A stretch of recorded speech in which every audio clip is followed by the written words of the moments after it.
Cinta bisa membuat kita hidup lebih berwarna dan lebih berbahagia. Namun cinta juga bisa membuat lelakonnya gelap mata, berubah jadi pembunuh manakala cinta yang ia perjuangkan ditolak oleh sang pujian hati. Tanpa keimanan, pelakunya mengambil nyawa orang yang sejatinya tidak digariskan hidup dengannya, dengan tujuan untuk kepuasan semata dan tidak rela pujian hatinya dimiliki oleh orang lain. Seperti salah satu kisah yang akan Mia ceritakan dari Malaysia. Karena banyak penonton channel ini berasal dari sana, maka izinkan saya untuk menceritakan kisah nyata ini yang telah Mia rangkum dari berbagai media terpercaya dan menyajikannya sebagai alur cerita. Semoga dapat dengan mudah untuk dimengerti. Muhammad Fahmi Muskin, remaja pria berusia 21 tahun yang sedang kasmaran dan menjalin hubungan dengan seorang gadis bernama Nur Syafikah Ahmad Ismail atau kita panggil dengan Vika. Fahmi yang bekerja sebagai buruh pabrik di Ulu Tiram itu rupanya baru pertama kali mengenal cinta sejati. Sejak duduk di bangku sekolah, Fahmi sebenarnya telah mengenal sosok Vika yang manis dan baik. Hanya saja saat itu keduanya belum memiliki chemistry, sehingga tidak pernah mengira akan saling terikat 5 tahun kemudian. Fahmi lelaki yang pemalu ini enggan bermain-main dalam hubungan percintaan. Baginya, wanita adalah untuk dihormati, bukan cuma sekedar dicintai. Ada beberapa wanita yang pernah membuat jantungnya berdegup kencang, namun tidak ada yang cocok. Padahal saat itu ia memiliki pekerjaan yang cukup baik dan bergengsi. Meski upahnya tak sebanyak Sultan Andara, namun ia bertekad meminang wanita yang sekiranya mampu diajak membina rumah tangga di usia muda. Keluarga Fahmi juga berpendapat sama dan menghormati keputusannya untuk segera meminang wanita pujaannya. Hingga di awal tahun 2015, saat berada di sebuah acara di kampungnya, ia berjumpa dengan Nur Syafikah, gadis yang memiliki senyum manis hingga membuat silau mata memandang. Fahmi seolah melihat bidadari jatuh dari surga dan turun tepat di hadapannya. Mungkin ini adalah takdir atau jodohnya. Ia pun memberanikan diri untuk bertanya kabar pada Vika. Awalnya gadis itu terkejut melihat kawan lama dan tidak merasa canggung sama sekali. Dan ia merasa cukup senang melihat pria itu mendekatinya. Taktik Fahmi mendekati gadis itu rupanya membuahkan hasil. Vika menyambut hangat ajakan Fahmi untuk bersilaturahmi lagi di kemudian hari. Lambat laun, benih cinta di antara keduanya mulai tumbuh merekah. Mereka saling berbagi cerita, berbagi kebahagiaan, dan menyukai kekurangan masing-masing. Hingga di awal Januari, Fahmi mengutarakan perasaannya yang tulus pada gadis berusia 20 tahun itu. Sungguh beruntung, Fahmi lompat kegirangan mengetahui gadis pujaannya membalas cintanya. Momen kebahagiaan ini mereka ukir di hati masing-masing dan hari pertama mereka lalui dengan sangat baik. Karena semakin intens berhubungan, Fahmi pun mengutarakan niat keduanya untuk mempersunting Vika dan menjadikan wanita itu sebagai istri. Nah, beruntung lagi, Vika menyetujui. Maka singkat cerita, kedua keluarga akhirnya bertemu dan sepakat melaksanakan pertunangan terlebih dahulu yang dilaksanakan pada tanggal 15 Februari tahun 2015. Ini adalah foto keduanya saat melangsungkan pertunangan dan mengikat janji untuk sama-sama berjuang hingga tiba hari mengucap janji di hadapan penghulu. Akhirnya kesepakatan pernikahan itu disetujui pada bulan September di tahun 2015. Keduanya akan segera sah menjadi pasangan suami istri. Wah, bayangan indah udah ada di pikiran Fahmi, seperti senyum lebarnya ini. Seolah ia mengabarkan pada dunia bahwa dirinya adalah satu-satunya orang yang sangat beruntung. Namun kenyataannya sungguh di luar dugaan. Beberapa bulan setelah pertunangan itu dilaksanakan, Vika lebih dulu menghadap Sang Ilahi. Ia harus kembali ke rahmatullah dengan cara yang mengenaskan dan membuat pilu hati orang-orang yang menyayanginya, termasuk kedua orang tua, juga Fahmi yang terkasih. Nur Syafikah Ahmad Ismail berusia 20 tahun. Ia berasal dari keluarga sederhana. Ia memiliki kakak dan adik laki-laki. Sebagai wanita remaja yang sangat pengertian, bermaksud untuk membantu orang tuanya dengan bekerja sebagai karyawan di Pasaraya Ekon Chef Kluang, Jalan Mersing, Kluang, Johor Darul Ta'zim. Sehari-hari gadis itu bekerja dengan sistem shift, terkadang dari pagi hingga sore. Saat diajak berkenalan oleh Fahmi, rupanya Vika baru saja putus hubungan dengan seorang pria bernama Muhammad Irsaduddin Halis Nasruddin atau biasa disebut Zam, berusia 2 tahun lebih tua darinya. Sebenarnya bisa dikatakan pria itu menghilang selama 6 bulan sebelum Vika bertemu Fahmi. Mengutip dari media Astro Awani, keduanya juga sempat bertunangan, namun kandas di tengah jalan karena beberapa hal. Di antaranya yaitu, Vika yang telah bertunangan dengan Zam sering mendapat perlakuan kasar juga ancaman secara verbal.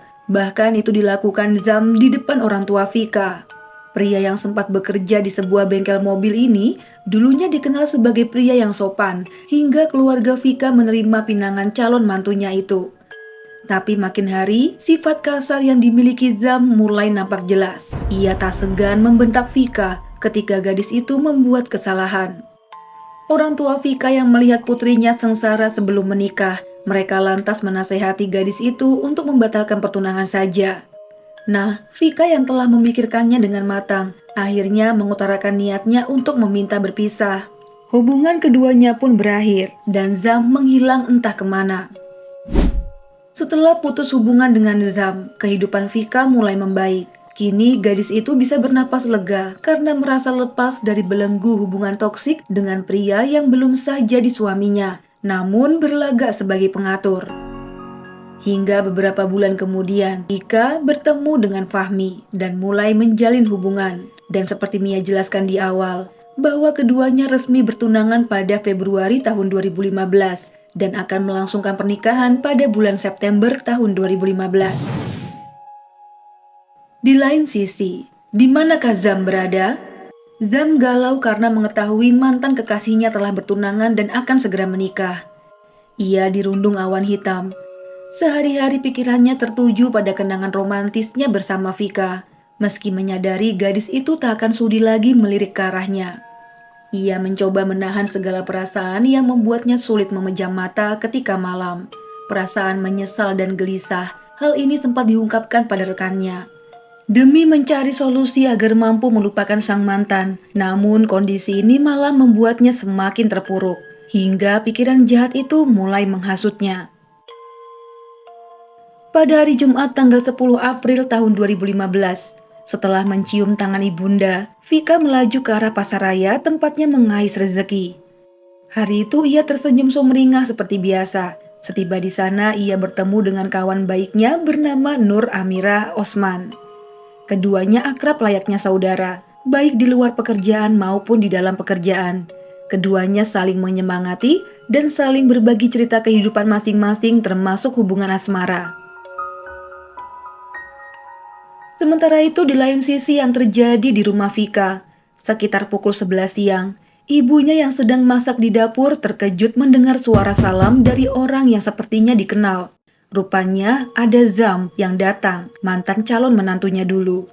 Setelah dipersilakan duduk dan menanyakan maksud tujuannya datang, dengan kepala yang tertunduk dan sangat meyakinkan, Zam berkata menyesali telah menyakiti Vika semasa mereka menjalin hubungan setahun silam. Ia pun menyesali telah memutuskan tali pertunangan dan sempat menghilang. Mendengar perkataan ini, ibunda Vika menghela nafas panjang sambil menenangkan pria itu. Padahal jauh di dalam lubuk hatinya, ia pun bersyukur bahwa anak gadisnya lepas dari Zam. Ia sama sekali tidak menyesal karena paham betul watak kerasnya. Demi mencairkan suasana, abang kandung Vika mengajaknya berbicara. Bahkan mereka sempat makan siang bersama, menjamunya layaknya keluarga. Setelah 2 jam kemudian, Zam diantar oleh abang dan adik kecil Vika untuk pulang ke Bandar Kluang. Mengira semuanya baik-baik saja, namun rupanya tidak demikian. Zam menuju pasaraya tempat kerja mantan kekasihnya itu. Sekitar pukul 5 sore, Zam mencari keberadaan Vika yang rupanya tengah beristirahat makan.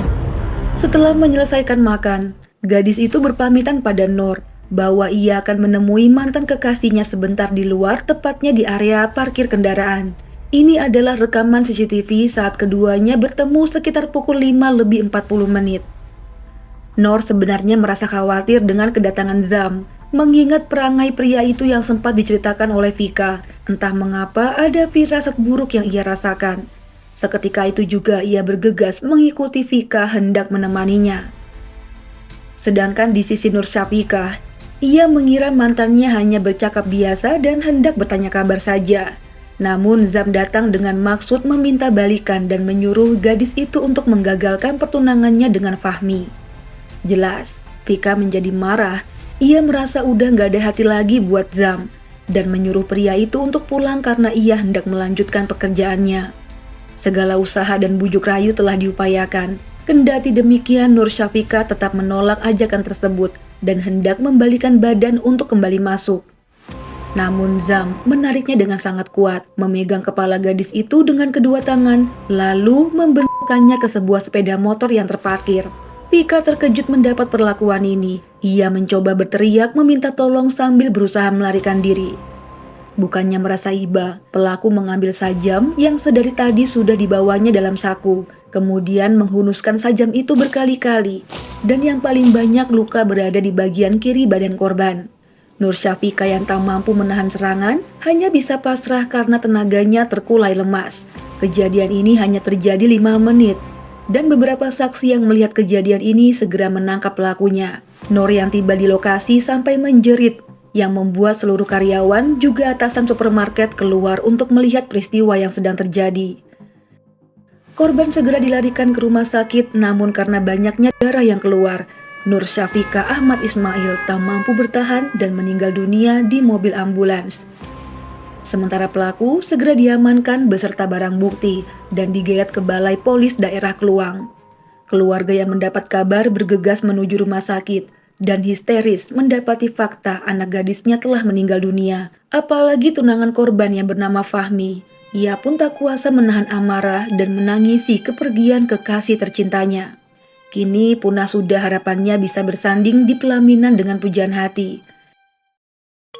Di tengah kesedihannya ini, keluarga korban meminta pelaku dihukum berat sesuai fakta yang terjadi bahwa pelaku secara sadar telah merencanakan aksi penghilangan nyawa. Sidang pertama, jaksa penuntut meminta pelaku untuk dihukum mati. Namun pengacara terdakwa berkata bahwa pelaku secara spontan melakukan aksinya karena terkejut mendengar mantan kekasihnya akan menikah. Sajam itu pun dibawa bukan bermaksud untuk membunuh, melainkan untuk menjaga diri saja. Ditambah lagi, ia tidak berniat membunuh korban, hanya ingin melukai karena saat itu korban berteriak padanya yang membuat pelaku sangat emosi. Namun Mahkamah Persekutuan tetap menjatuhkan vonis mati padanya. Panel 3 hakim yang diketuai Datuk Sri Muhammad Zawawi Saleh membuat keputusan bulat itu setelah menolak rayuan terakhir atau menolak banding yang diajukan terdakwa. Selain dihukum mati, ia pun akan dihukum cambuk. Persidangan terus dilakukan hingga pada tahun 2024. Terdakwa terus berusaha mengajukan keringanan hukuman dan akhirnya usahanya pun berhasil. Di tanggal 7 Agustus tahun 2024, atau setelah 9 tahun kasusnya berlalu, Mahkamah Persekutuan mengganti hukuman mati dengan penjara 35 tahun dan 12 kali hukuman cambuk. Begitulah kurang lebih kronologi yang terjadi pada Nur Syafikah Ahmad Ismail. Kita berharap dan mendoakan agar almarhum diampuni segala dosanya dan dilapangkan kuburnya. Semua makhluk hidup di dunia pasti kembali ke pencipta, namun kita mempunyai takdir masing-masing. Tentunya harapan kita bisa wafat dalam keadaan husnul khotimah. Pelajaran dari kisah ini adalah rezeki, jodoh, dan maut adalah takdir Tuhan yang telah ditetapkan. Kalau gitu Mia undur diri dulu, mohon maaf banget jika ada salah-salah kata dalam pembuatan video. Sampai jumpa di video selanjutnya. Bye!